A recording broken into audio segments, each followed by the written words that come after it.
ఇవాళ కొంతమందికి 2 భార్యలు ఉంటున్నారు, 4 పిల్లలు ఉంటున్నారు, కానీ తల్లి ఒక్కతే ఉంటుందన్న. ఇన్ని సంవత్సరాలు పెంచి పోసేటువంటి తల్లికి ఇలా సొంత కొడుకును హాస్పిటల్లో చూసుకోలేని పరిస్థితి తీసుకొస్తే ఆ తల్లి ఎంత తల్లడిలాలే. నేను ఆమె చూస్తుంటే బాధ అనిపిస్తున్నది. ఇంకా తల్లికి చూపట్టకుంటే, భార్యకు చూపట్టకుంటే, కొడుకుకు చూపట్టకుంటే ఇంకెవరు చూపెడతారు? దీని వెనుక జరిగిన తతంగం ఏంది?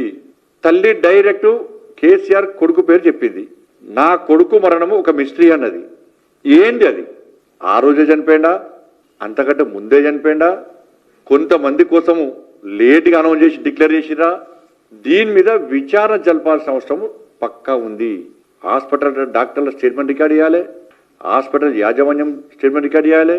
మాగంటి గోపీనాథ్ గారి యొక్క తల్లి, వాళ్ళ భార్య, వాళ్ళ కొడుకు, వాళ్ళ స్టేట్మెంట్ రికార్డ్ చేయాలి. చూసండి, ఇవాళ నేను వీడియో చూసి వాళ్ళ కొడుకు, నేను అమెరికా నుంచి మా నాన్న అంత్యక్రియలో పాల్గొనడానికి వస్తే నన్ను బీఆర్ఎస్ పార్టీకి సంబంధించిన మాజీ మంత్రి ఫోన్ చేసి రావద్దని బెదిరించిండు. ఇది మామూలు స్టేట్మెంట్ కాదు. ఇది వాళ్ళ తల్లి క్లియర్ అయిపోయింది. నేను చూడడానికి పోతే, ఐసీయూలో నా కొడుకుని చూడడానికి పోతే నన్ను చూపెట్టలేదు. కేసీఆర్ కొడుకొస్తేనే వేడుకున్నా, పట్టించుకోలేదు. ఆయన ఐసీయూలో పోయి చూసొచ్చిండు. ఏం జరిగిందో తెలియదు. నేను మళ్ళీ పోయి మొత్తుకున్నా, చూపెట్టే అవకాశం ఏంటని, చూపెట్టలేదు. ఏం జరిగింది ఆడ? ఒక కన్న తల్లి ఆరోపణలు చేసినప్పుడు అందరి మనసు కరిగింది. ఇవాళ తెలంగాణ రాష్ట్రం మొత్తం ప్రతి ఒక్కరు బాధపడుతున్నారు, కానీ తెలంగాణ రాష్ట్ర ముఖ్యమంత్రి గుండె మాత్రం కరుగుతలేదు.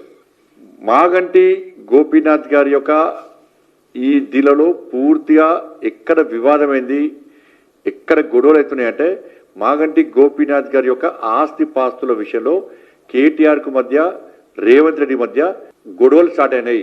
ఎవడన్నా ఆస్తి పంపకాల్లో కుటుంబ సభ్యులు కొట్లాడుకుంటారు ఎవడన్నా, కానీ ఇక్కడ ఆస్తి పంపకాల్లో కేటీఆర్ను రేవంత్ రెడ్డి కొట్లాడుకుంటున్నారు. ఇది 100% వాస్తవం. రేవంత్ రెడ్డి గారికి మళ్ళీ చెప్తున్నా, నీ లోపల నిజాయితీ ఉంటే, నీకు ఏం సంబంధం లేదు అనుకుంటే, నువ్వును కేసీఆర్ కుటుంబం ఒక్కటి కాదు అని అనుకుంటే, ఈ ఆస్తి పంపకాల్లో నీకు భాగస్వామ్యం లేదు అనుకుంటే, గుండె మీద చేసుకొని చెప్పు. నువ్వు విచారణకు ఎలా ఆదేశించు, విచారణకు ఆదేశించు. నీ పేరు మీద ఏం డాక్యుమెంట్స్ ఉన్నాయో చూపెట్టు.